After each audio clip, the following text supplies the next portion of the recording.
Hello guys and welcome to How to Socials. In this video I'm going to show you how to add a person as a friend on Twitch. So let's start.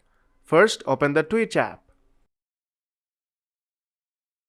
When the app is opened, tap on Discover at the bottom of the screen. And here you will see a lot of people is now live streaming.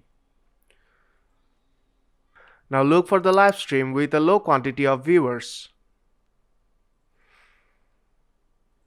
And then tap on their username.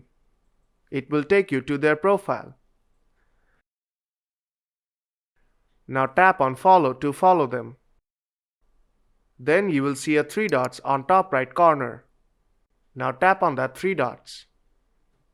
And you'll see the option add as friend. Tap on that.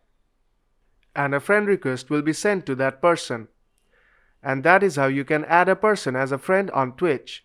So if this video helped you out, then don't forget to leave a like. And see you in the next tutorial.